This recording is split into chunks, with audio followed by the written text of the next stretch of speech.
And there we go. And welcome to those of you joining us on YouTube now. So on the TCF side of things, we want to thank Itasca for sponsoring our webinar today. Sponsors like Itasca help us to keep these webinars free for everybody.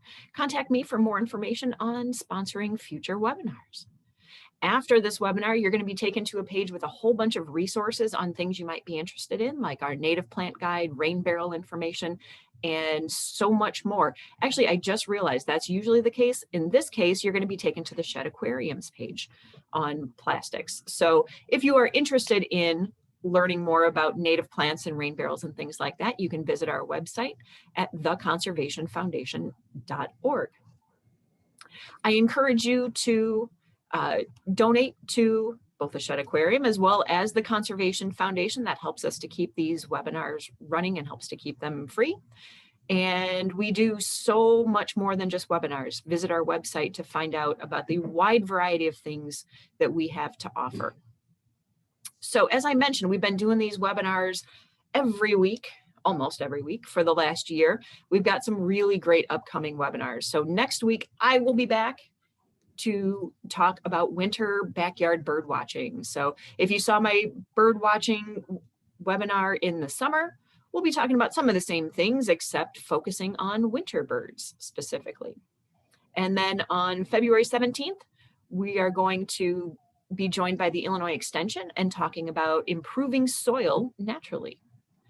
And because I love you guys so much, I'm going to give you, for being here in our webinar today, I'm going to give you a little sneak peek.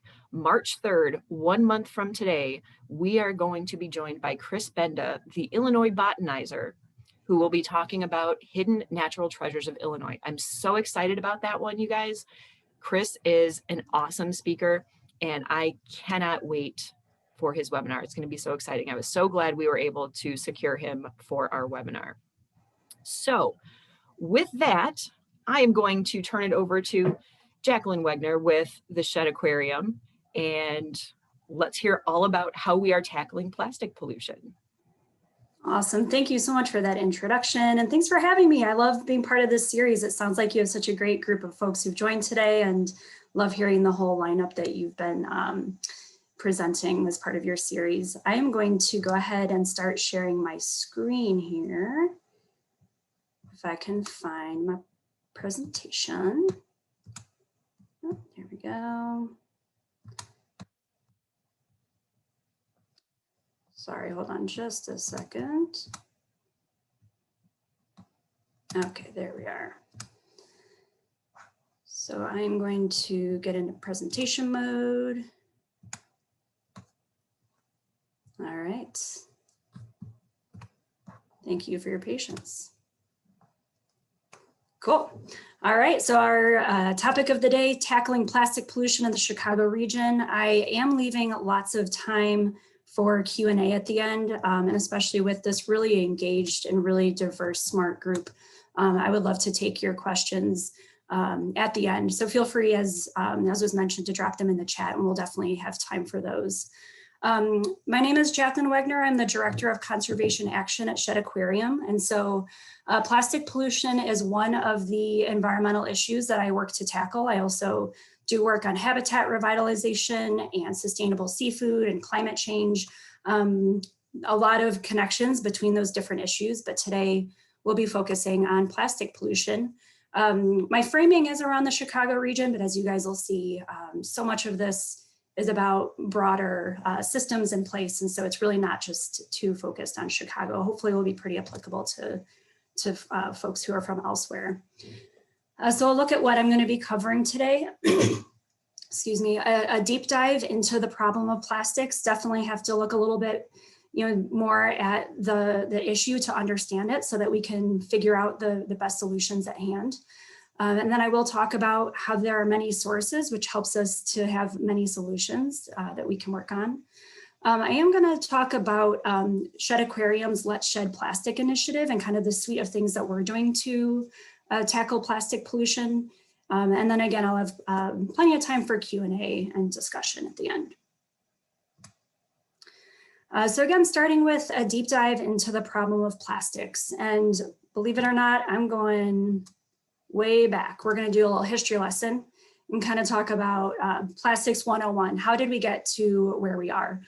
I think it is really helpful in trying to tackle the plastic pollution crisis to better understand the history of plastic and see how we got here. So if we, over 100 years ago, consider that plastic was invented in 1907, the plastic production increased by 300% around World War II.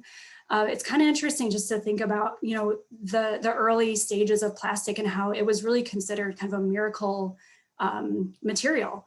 It's lightweight, it's durable, it continued to get cheaper and cheaper to produce. And so no wonder, folks started using plastic for more and more, all sorts of products. And now when we look around us, we're surrounded by plastic in a lot of ways. Some of it is durable and reused over years and years. Some of it is disposable, and that's kind of what is one of the bigger issues today. But when you look at like the 50s and consider the state of plastic, there were a lot of coordinated efforts around, trying to figure out where, what to do with our plastic. A packaging industry group created the nonprofit Keep America Beautiful to actually kind of help do some outreach about litter, and they launched a number of campaigns, including the Don't Be a Litter Bug campaign, which really kind of right from the start pins the plastic problem on consumers and on people. And Keep America Beautiful even supported fines and jail time for people who littered or tossed out their trash. And that was really kind of the start of, pinning litter on individuals and consumers as the problem rather than on producers. And looking at those who were actually creating the plastic packaging that continues to enter the environment. In the 60s, that was the first time that plastic debris was observed in the ocean and kind of triggered some concern about that. And in the 70s and 80s, especially as in the 1970s, we had the initiation of Earth Day. The first Earth Day was 50 years ago, now 51 years ago in 1970. Additional environmental protections were enacted, like the Clean Water Act. And so there was just a kind of growing understanding of the issue. But the plastics industry continued to kind of manipulate things a bit to really pinpoint things more on consumers rather than looking at systems. And I guess actually the last point here with the plastic industry leading a push for recycling as part of the city's waste management systems, that was a good step towards looking at how we can properly dispose of this waste, but it still was not really putting the responsibility on the producers to have ownership over the end result or kind of the end state of where that plastic ended up. So that's kind of our history lesson, looking at least what gets us into the 80s. And then we look at the prevalence of plastic. So this graph shows the continued increase of plastic waste over time. The solid lines are based on data that has been collected, and the dotted lines are more projections to look at where we're heading. The black line shows all the plastic waste that has been generated. And I just want to point out the blue line is at the very bottom, showing the amount of plastic that has been recycled. And so it's not even close to the amount of plastic that's been created. Here in the Chicago area, as well as across the US, our recycling rate is a dismal 9% or so. So we're not even close to keeping up with being able to recycle the amount of plastic that we're creating. So that's what is really bringing us to this point that if we're not recycling it, where is it ending up? We're based here in the Great Lakes region. And so I'm going to be focusing a couple stats on looking at our plastic pollution issue locally. So about 22 million pounds of plastic enter the Great Lakes every year. That is a massive amount. Half of that, 11 million pounds, enter Lake Michigan alone. And a large portion of that is coming from the Chicago area. And so that's kind of, we want to understand that we're part of a system, but we're trying to become more narrow to really understand what the source is. Like, where is this coming from? I think it's important to note, especially because a lot of the folks here today, they're like, well, I don't live right on Lake Michigan, so maybe I'm not part of the problem. but rivers are a main conduit for trash to end up in the Great Lakes, since we're all part of this watershed. And so even for those of us who are landlocked, the litter in our parks and neighborhoods can easily be washed or blown into creeks or rivers, ending up in our lakes, from the Mississippi River down to the Gulf, or our Great Lakes, which flow into the St. Lawrence River and out to the ocean. So we hear a lot about ocean plastic. We don't hear as much about Great Lakes plastic. And I just wanted to kind of, share some of these staggering statistics and understand how this problem is localized. And so, why does this all matter? Shed Aquarium and other organizations mobilize thousands of people every year to do coastal cleanups, but we just cannot keep up with the problem. There's just such a large amount of plastic that's ending up in our lakes and rivers and oceans. And local studies by Loyola University and Friends of the Chicago River, among others, are finding that the majority of fish, upwards of 90% plus, have remnants of plastic in their system.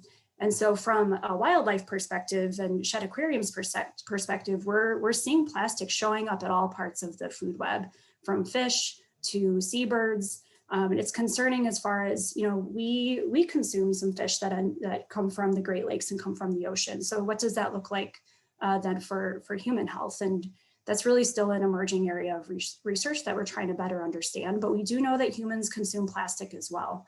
We're just not quite sure how that's impacting our biology yet. So again, we can't keep up with this. We can do litter cleanups, but it's really more about cutting off the source. And so we need to look at other solutions towards prevention. I wanted to share, just the context of where we are right now. COVID-19 has really exacerbated or amplified our plastic problem. We've been using more disposable PPE. We're ordering more delivery and carry out. And it's a lot of us just being stuck at home all day. We're seeing our recycling bins fill up really quickly, or we're seeing our trash cans fill up really quickly. And it's kind of helping us understand like each of our individual, waste production, but then seeing that as part of a system that's like, how are we creating so much of this and how do we manage it? Over the last year, it's estimated that we've had about a 300% increase in the amount of plastic that we're creating. Those stats are still kind of being figured out because we're still sort of living in this pandemic, but we're trying to grasp, the breadth of what this issue has been. I skipped a step. I also want to mention that COVID-19 is also spurring people to act. I just saw this article yesterday. I was excited to see that some hospitals in the UK are figuring out new ways to recycle their disposable PPE. And again, I think that COVID-19 is just bringing such awareness to this problem for us and urging a lot of us to make a difference. Another critical shift in the plastic reduction movement has been an increased understanding of the problem of plastics on frontline communities and vulnerable communities, especially over the last year, as we have had such a shift with the Black Lives Matter movement. Folks are also paying attention to environmental issues that are impacting communities of color at a greater rate. If you look upstream in the plastic life cycle, oil extraction and plastic production facilities are far more likely to be established near communities of color and vulnerable communities where they're dumping toxic pollutants into the air and water.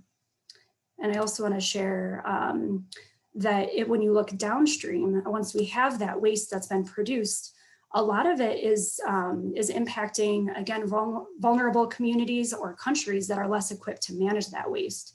And so we're really, not just looking at this as an issue that's impacting fish and wildlife, but it's really helping us understand how it's impacting people and especially vulnerable communities.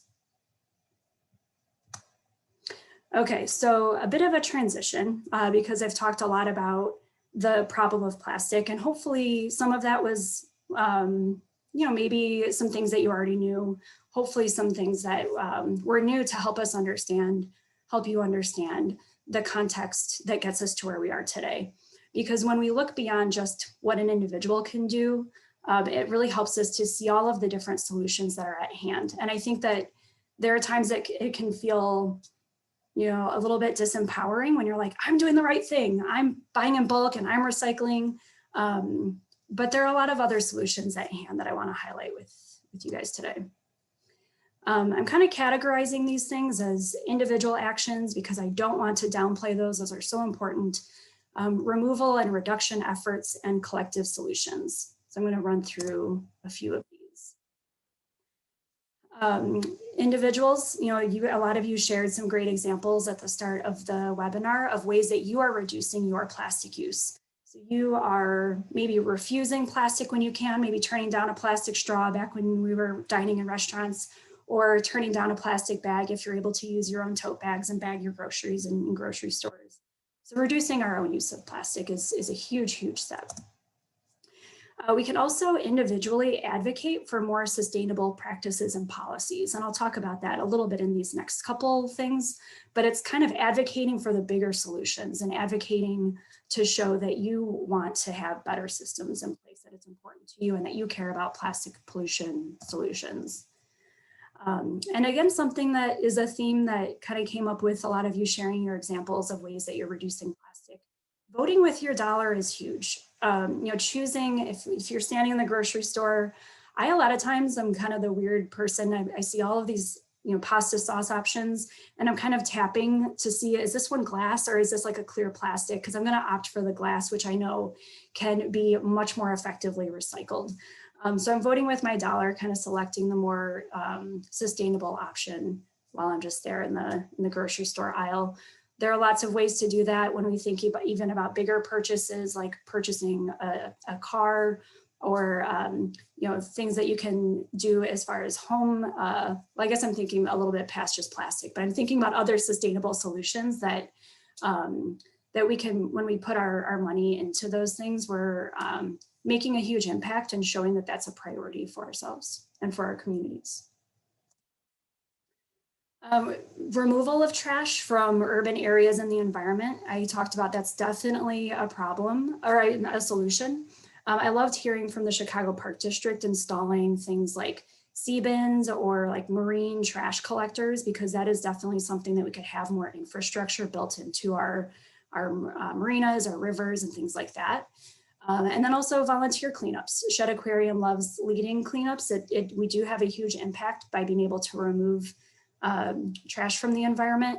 And it's also such a huge awareness and educational opportunity when people are out there and they see the number of chip bags or cigarette butts that they're collecting. It really makes you reflect on the last time, maybe you threw a cigarette butt somewhere, and just to think that it ends up along a shoreline or in the environment is really eye-opening. Actually, the develop new technologies and alternatives is kind of both on the removal and reduction. So I think about things like the infrastructure that can be built in to help remove plastics from the environment, but also the alternatives so that we can have better packaging options and not use as much plastic that is hard to recycle and hard to keep out of the environment. And then culture change is huge too. And I think a lot of these individual actions kind of play into the culture change. Every action that you take, especially when it's viewed by your friends and family, that can have a ripple effect, and we can really slowly shift cultures around our use around disposables and our expectation of the convenience that disposables bring to us. Collective solutions, I'm going to talk about a couple of these in some other ways coming up, but implementing new policies, both on a governmental scale or a business scale, are really important. Joint activism is kind of bringing our individual voices to a collective and having that collective action capacity to have a shared voice making the same demands or same asks. And innovative solutions that are definitely actually kind of taps in with this next one around support a circular economy. The more we can support innovation and creativity and packaging options and waste management options, we're all going to benefit from those things. One thing I'm especially excited about trying to bring to Chicago is a reusable to-go-ware program for restaurants, where we can get away from disposables in our delivery and takeout. It seems like such a pie in the sky kind of thing, but other cities, including New York City and San Francisco, currently have programs in place to bring reusables to restaurants. And so it's, you know, looking at these innovative options and thinking about how we can bring them to scale in a way that is more than what any single individual could do on their own.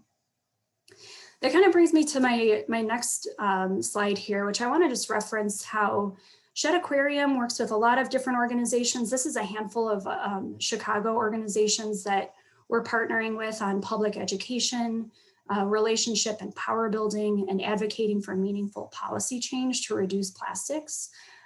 We work with other folks across the country as well, but I kind of just wanted to highlight this Chicago coalition that is pretty recently come together. And again, it's this sense that we need to bring all of our strengths, all of our voices, all of our creative ideas together if we're actually going to bring these solutions to scale for all of our communities. So just kind of wanted to reference. I know a couple of folks are here today from these organizations, so very grateful for the collaboration with these folks. I've ran through a lot of like the solutions. It's a lot to consider what's at hand. And I do want to highlight really what Shed Aquarium's initiative looks like, because we're bringing a lot of those broad solutions to action. And I just wanted to be able to share what it looks like for us.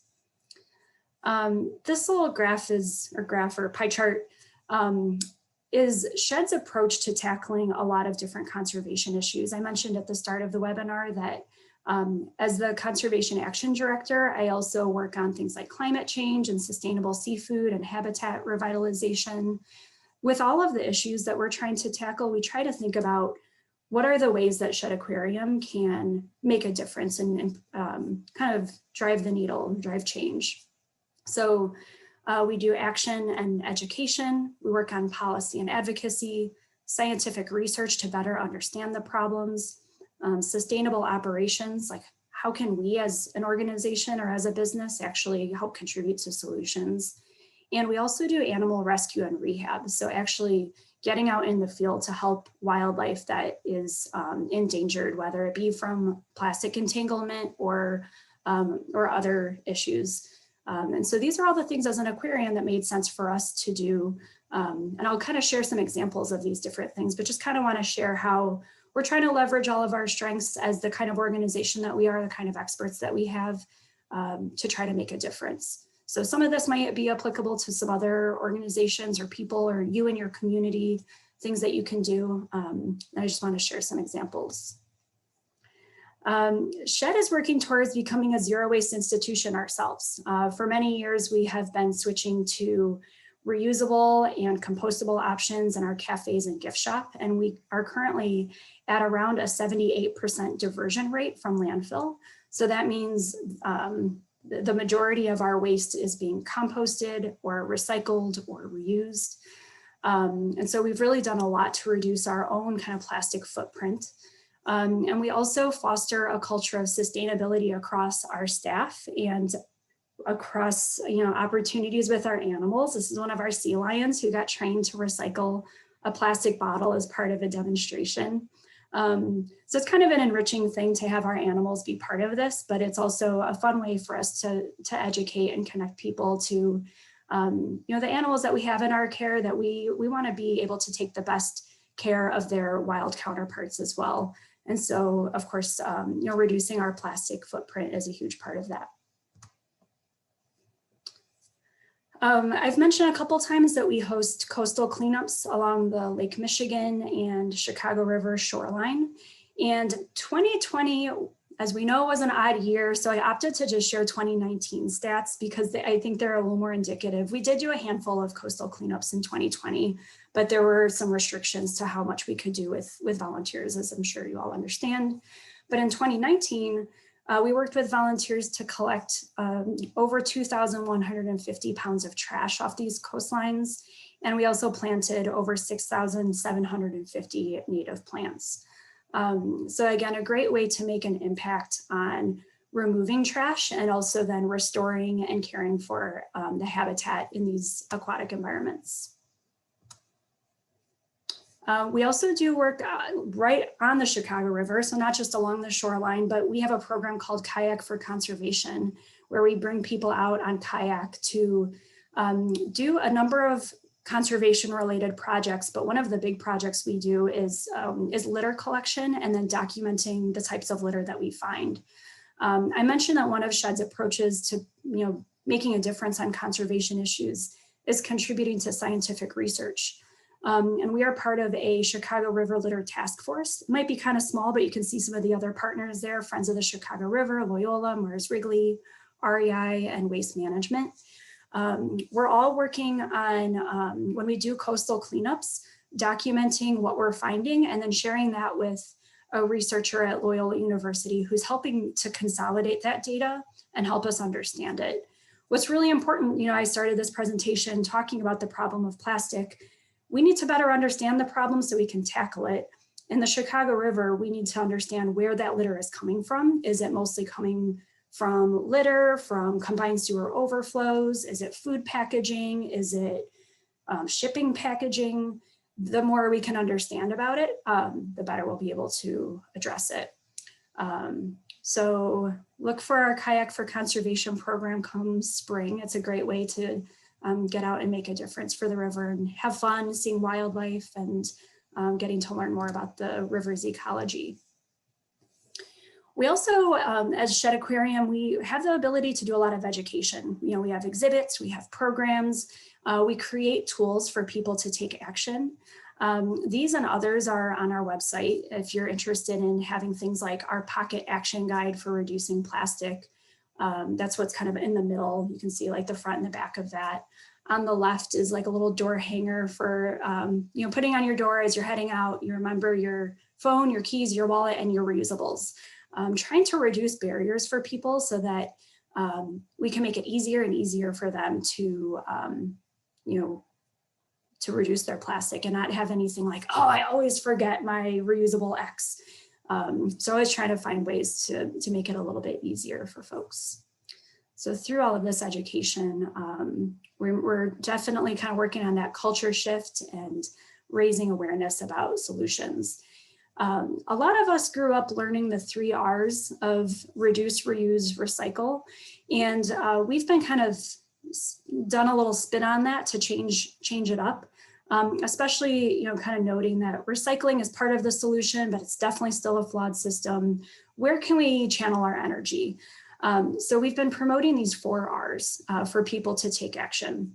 And it's refuse single-use plastics where you can, remember your reusables, restore and protect aquatic ecosystems. So that's like getting out to do coastal cleanups and really making sure that we have healthy and vibrant habitats. And then raise your voice to elected officials, businesses, and your community. So these 4 R's are what we've really been pushing out when we do education and outreach. And as you'll see, it's also kind of a mix of individual action as well as those shared solutions.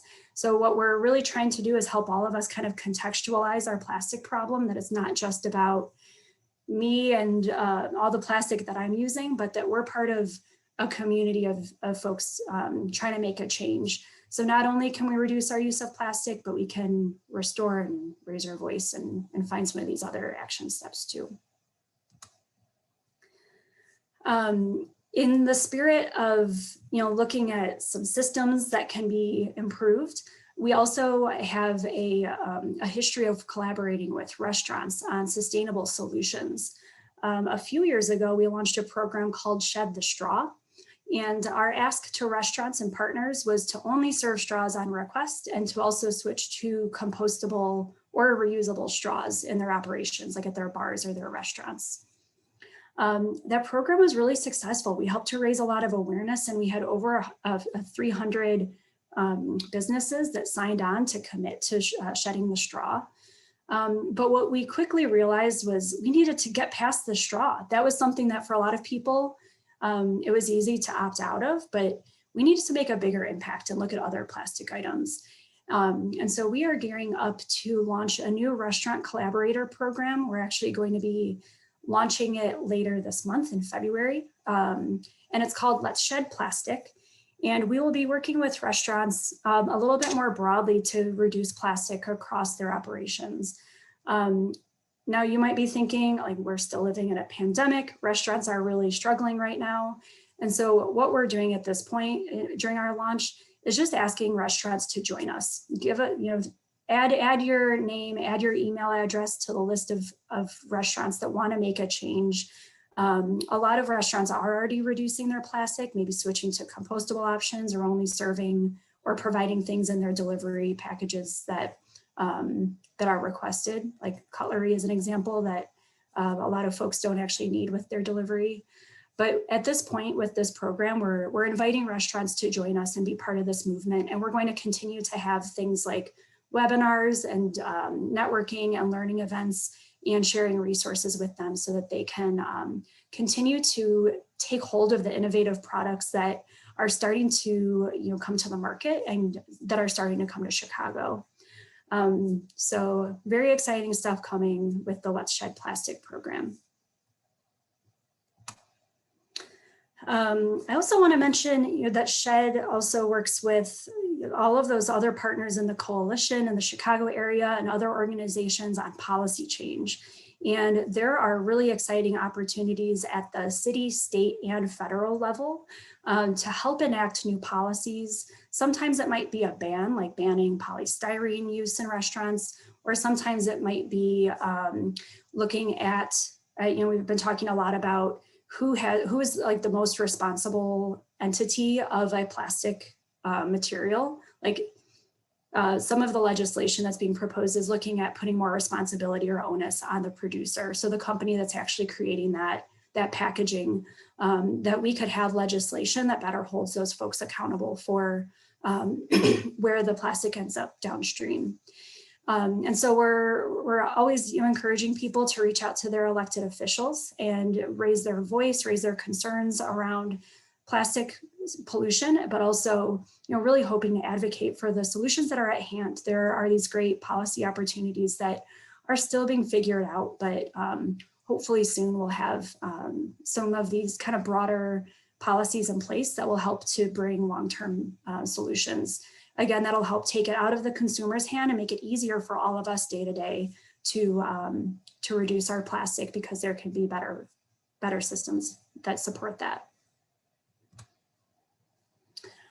So I wanted to plug just a couple ways to get connected with Shed Aquarium's efforts. We have a Twitter account. It's at ActWithShed, where we especially provide opportunities for connecting with any of our restoration efforts, our Let's Shed Plastic initiative. So it's a good way to kind of stay tuned in if you want to give us a follow. But the rest of our information about our initiative is on our website at shedaquarium.org/plastic. And I think that it's going to be linked to after this program, but just wanted to share that that's where you can find out more about the Let's Shed Plastic Restaurant Collaborator program. And right now we do have a link for both restaurants to sign up as well as individuals to sign up and just kind of join in and receive action alerts and be part of the movement that we're contributing to. We also have an email, plastic@shedaquarium.org, that you can reach out with questions. And I think with that, I am wrapping a bit early, but hopefully I see some questions kind of popping into the chat. So I want to thank all of you for being here and caring about this issue with me and learning and hopefully taking action. I also want to thank the Conservation Foundation for hosting this and bringing this conversation to light today. Thank you, Jacqueline. That was awesome. I wanted to mention too, for those of you who are more of our suburban viewers, who maybe can't get out for a Chicago River cleanup, the Conservation Foundation does host a river sweep on the DuPage River. And we do that kind of right around Earth Day usually. Again, with COVID, we were able to host it this year, but we just had people do, smaller, more spread out kinds of events. So if you are interested in participating in our river sweep, there is more information about that on our website, theconservationfoundation.org. Or you can send me an email and I can put you in touch with our coordinator for that. So yeah, lots of opportunities to help with that kind of cleanup if you're interested. So Awesome. Thanks for sharing that. Yeah, let's get to some of our questions here. So Marion says, do you know if there are any plastic pellet plants in Kane, DuPage, Will, and or Lake County? Here in Lake Forest, we're finding plastic pellets in beach sand during our plastic beach pickups. Curious about possible sources, though I hear these pellets are ubiquitous all over the US. Yes, I actually don't know about the production plants nearby. I know about a program that we just started participating in called Nurdle Patrol. Those little plastic pellets are also known as nurdles, Nurdle. So it's like a cute little name, but it's not a cute product because it's ending up in our environment. It looks a lot like little fish eggs or things like that. So years ago, I had looked to find out if there were plastic production plants around Chicago land area. I know that there are, but I'm not sure about those specific counties. So I'm sorry, I don't have an exact answer, but I would say if you're interested in learning more about cleanup around nurdles and being able to report those nurdles, I'd recommend looking up the Nurdle Patrol. It's a program that's based out of Texas. I forget, maybe A&M University. They have made some huge strides better understanding the nurdle problem in their area and holding factories accountable. And they've spread their efforts across the US so that they're kind of helping to consolidate efforts and give people resources if they do want to, just try to cut off that source. The nurdles can easily get dispersed not only through the production facilities, but also when they're en route between places. So if you're finding them, I'm not sure if it's from a facility or if it's because they're coming from trains or trucks as they're being transported. Great. David asks, what are your thoughts relative to upstream debris screens / filters / booms? Do you know if there's any plans to deploy this technology in the Chicago area? I've been part of some conversations around that. And again, I think it was Kendall from the Chicago Park District that may have some other input on systems being installed in the Chicago area. SHED has been working with Friends of the Chicago River to find out opportunities to install those, especially in Chicago River and in marinas around Lake Michigan. The model that I'm familiar with is called a CBIN. And so those are exactly those kinds of structures that will be able to filter water and have a really low capture rate of any kind of wildlife, which I'm fascinated. I don't really understand how it works exactly, because that's always my concern is like that was actually the big question that I had. I'm like, how do they do that without catching fish and other critters and stuff? So no, I know CBINs have been installed in the Toronto area, and they have been super impactful at removing plastic waste from Toronto's waterways.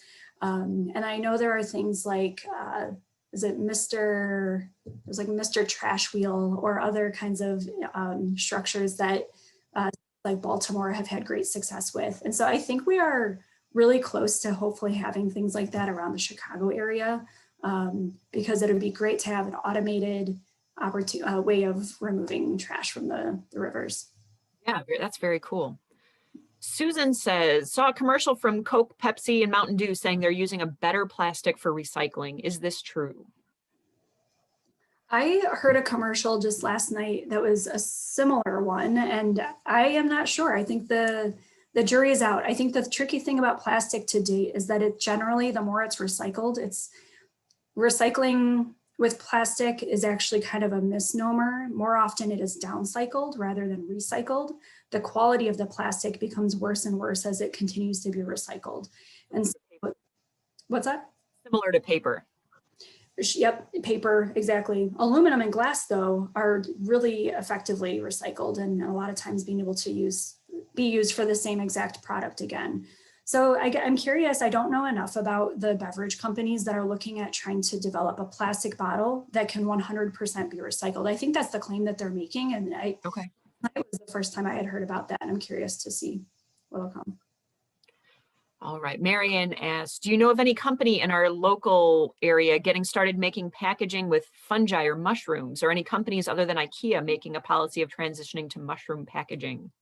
This is something I read about, and it's absolutely fascinating to me. As someone who doesn't eat mushrooms, I'm glad we're finding a good use for them. So I actually hadn't heard about any kind of mushroom-based packaging. Do you know anything more about that?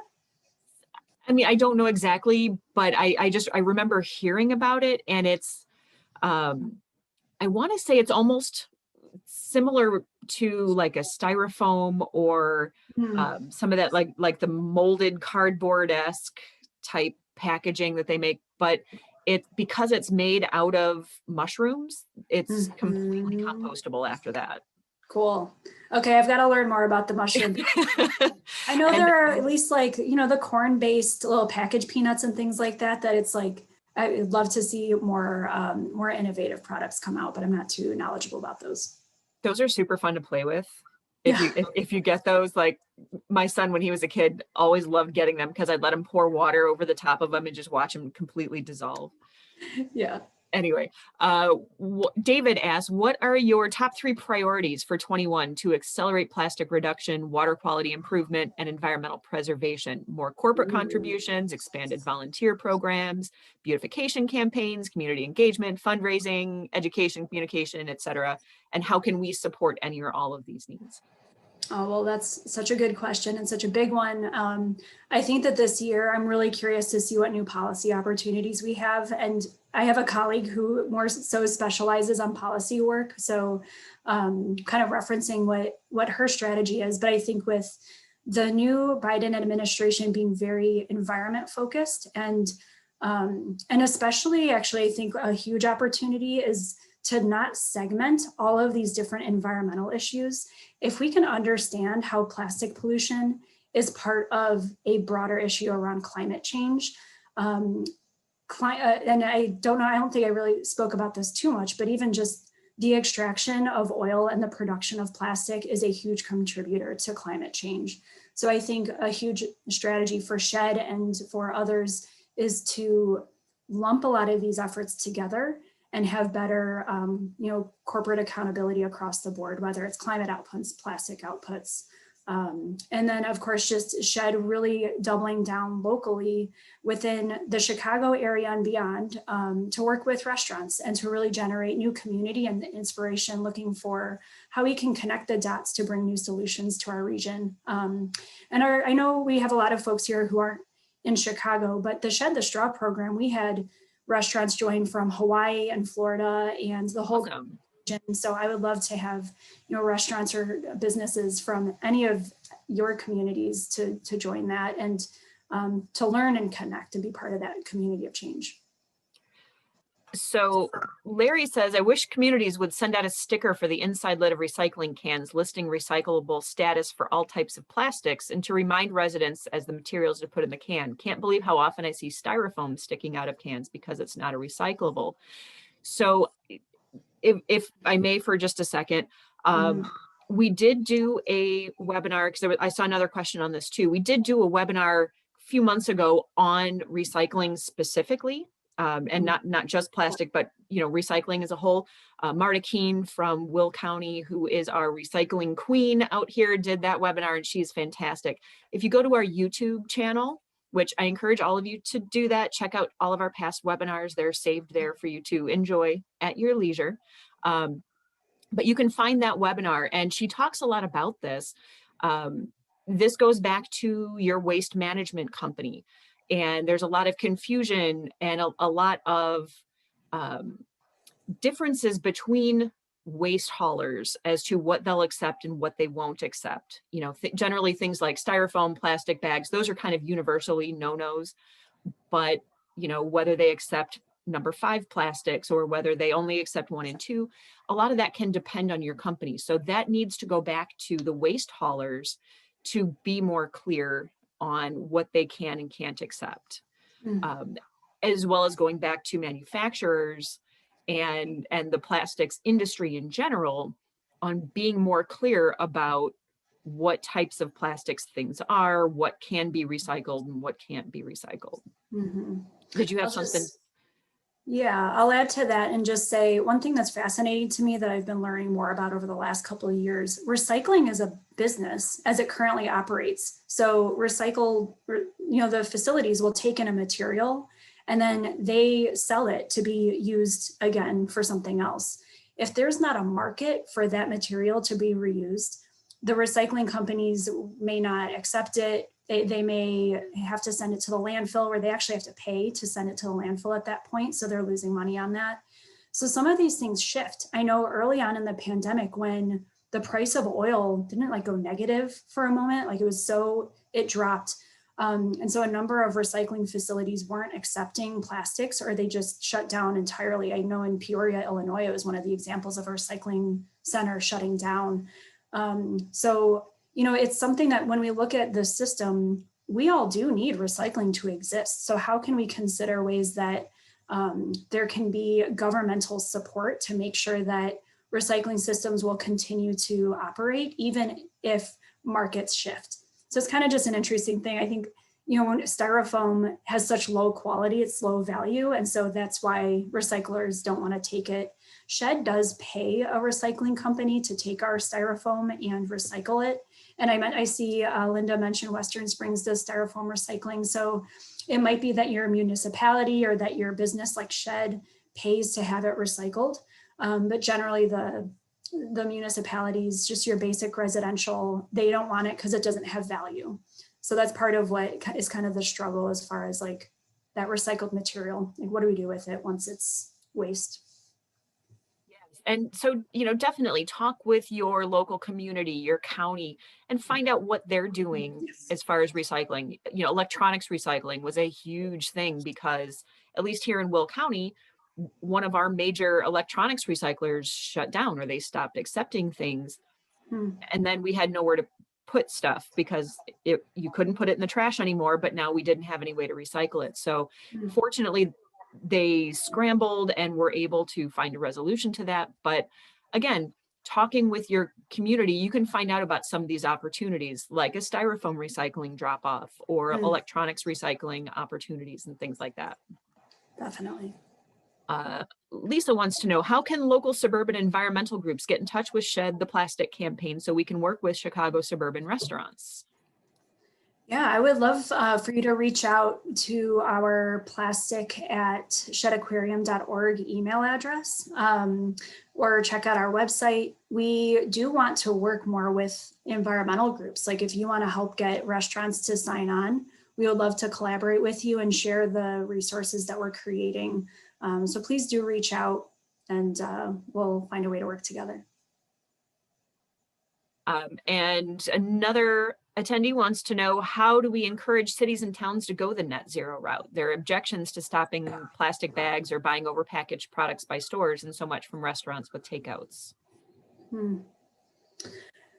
Yeah, I think it varies so much across our country. I'm seeing a lot of, there's a lot more happening in California. I like talking to colleagues there and hearing how they have, citywide policies in place. And so, maybe one thing to do is to look at other cities that are a bit further ahead than Chicago or the suburb that you live in and learn from each other and see what has worked in other places, but then consider how your community is unique and what you can do in your community.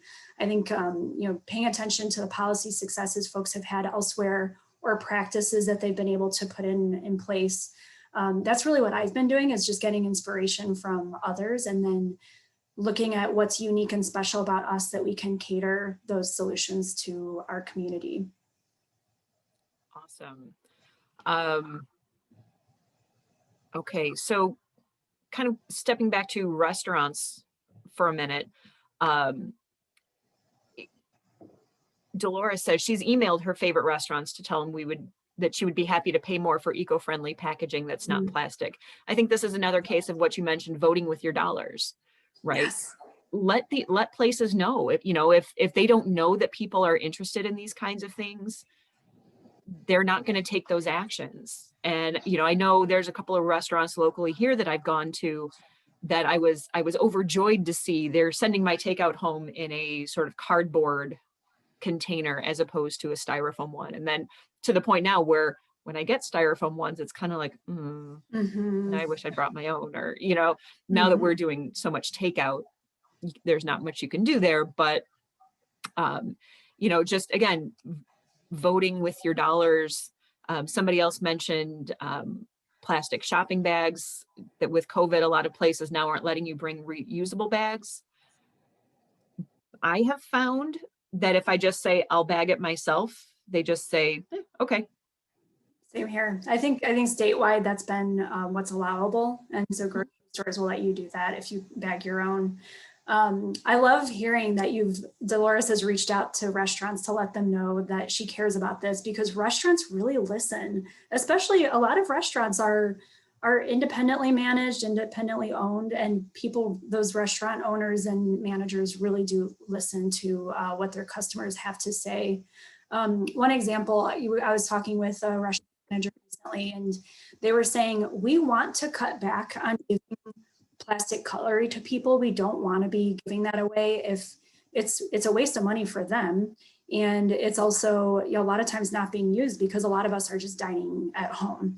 And so they're saying, we want to reduce that, but we also have had just a couple of people who complain and say, my cutlery, where's my cutlery? And at this point where every customer is so valuable to them, as restaurants are just, holding on and wanting to, make it through this pandemic, they're kind of torn. So I think that if we were able to continue to raise the concerns with them around prioritizing plastic reduction over just giving me everything in my delivery package because you're just trying to please me. You give me 20 ketchup packets and hot sauces and cutlery. They're trying to make us happy. So if they knew that reducing plastic would make us happy, they would do that. And I think the more we can unify our voices and work together on things like Let's Shed Plastic or other kind of joint initiatives within communities, you can connect voices across different folks within your community and bring that to restaurants. Yeah, absolutely. And as Becky mentioned, one of the things that I keep trying to do every time I order is I try and make sure I mention no silverware, please. No silverware, please. No silverware, please. Because I'm bringing it home, of course. I've got plenty of silverware. So, right. So I try to make that mental note. Of course, sometimes I forget, but, definitely making sure, because that saves the restaurant money as well if they're not going through excess silverware that's not necessary. So it does every couple cents that they pay for a set of cutlery, it adds up really quickly. And so yeah, that's big. There's a campaign that I'm looking into and kind of getting to know called #CutOutCutlery, and they've had huge success in DC and in LA, getting not only the delivery platforms and restaurants to kind of build in some better infrastructure so that we're not just always given utensils.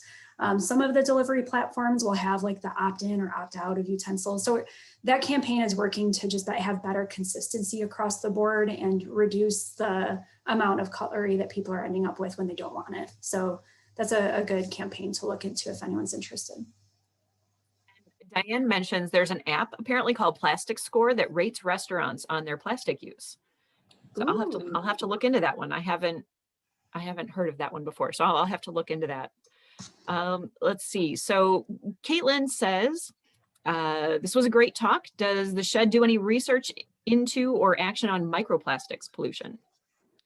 Yeah, so SHED does not have any researchers who are studying microplastics specifically, but we collaborate with others who are, especially Loyola University is looking at those like local fish populations and trying to understand the presence of microplastics in their systems. So even though we're not doing direct research, it's something that we are paying very close attention to, and we need to better understand. Microplastics they're especially concerning because they're hard to remove from waterways and they're hard to filter out. And so systems like the Metropolitan Water Reclamation District of the Chicago area, they have challenges with keeping microplastics out of the water that they're processing and then putting back out into the environment.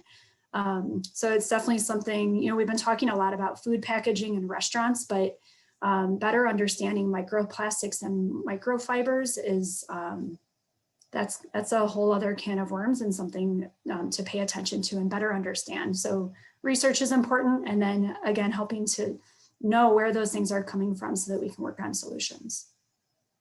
So, someone else wanted to know too, how much of the plastic that goes into our lakes and rivers come from polyester products such as fleece and lycra and things like that that are so everywhere right now? I don't know if anybody is studying that. I'm really curious. Okay. I know, again, that microplastics they're pretty rampant in the lakes, but I'm not sure how much of it is from those fabrics. And yeah, I guess I just wanted to also reference a study that came out a year or two ago that was looking at, I think it was like a dozen Great Lakes area beer products, like breweries, and found that there were microplastics in all of those. So we know that it's even in processed things like beer. Sorry, one other thing before I get off of this, that microbeads were banned a couple of years ago. And so we know, hopefully we shouldn't be seeing as many microbeads that were previously used in things like toothpastes and facial scrubs.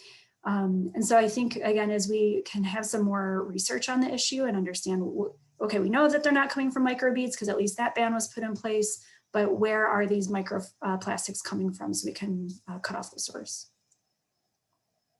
So kind of along those lines, Dolores says, what about microfiber pollution? If we switch to natural fibers and didn't use synthetics, are natural fibers still a problem considering how many people are on the planet washing their clothing? From a plastic pollution perspective, natural fibers are better. And I know that's tough because a lot of recycled plastics or synthetic materials, they do shed microfibers into our laundry system. And so I know there are folks looking at better washing machines, better filters, better processing. Again, it kind of maybe a municipal water processing point, but at this point, we don't have a great way to keep those microfibers out of our environment. And so natural fibers are more eco-friendly, as far as my understanding. They break down too. Things like cotton, those are going to break down, whereas the plastic ones won't. Exactly. That's exactly it. Yeah. All right. So I think we have time for about one more question here. Says, I've heard most compostable paper products are only compostable in a commercial facility, not in a home compost bin. Is this true? And do you recommend using them? For compostable paper products, my understanding is that those generally should be compostable at home unless they have any kind of lining, like a compostable plastic lining. But the compostable plastics are the ones that need to be composted under high temperatures in an industrial facility. So another great option, trying to increase the access to residential composting, is a huge kind of systemic thing that we can advocate for, because if we have composting available to us, then we can use more compostable plastics or papers that we may be able to compost just at home. Yeah, and I have a home composter. Again, I'll plug another webinar. I did a composting webinar a few months back. Check out that YouTube channel. So we've got all kinds of good information on there about home composting, including using worms, but I digress. I recently started getting vitamins from this online company, and each day's pack of vitamins comes in a little envelope. But it says on there that the envelope is actually made out of a sugar-based product that is compostable at home. Now, these little envelopes they feel plasticky, but I'm trying them in my home compost, and so we'll see. I haven't been getting them long enough to see if they really truly do break down, but according to the information that I was given, it says they will break down in a home composter. So the point is, these technologies are out there. People are developing them because we want them. So keep pushing, keep encouraging, keep buying those types of products, because that just encourages more and better technologies. Absolutely. That's such a good takeaway. I love that. So, all right. Well, with that, it is 2:00. So I will let you get back to your day, and I will let all of you get back to your days as well. Thank you so much for joining us today. I really do appreciate it. This has been so informative and so much great information, and there are so many new things coming out of there. Somebody mentioned fade plastics. I'm going to have to look at that. It's another product she said can be composted at home, so I'll have to check that one out too. So thank you so much, everybody. Have a great day. We'll see you next week. Bye-bye. Thanks, everyone. Thank you.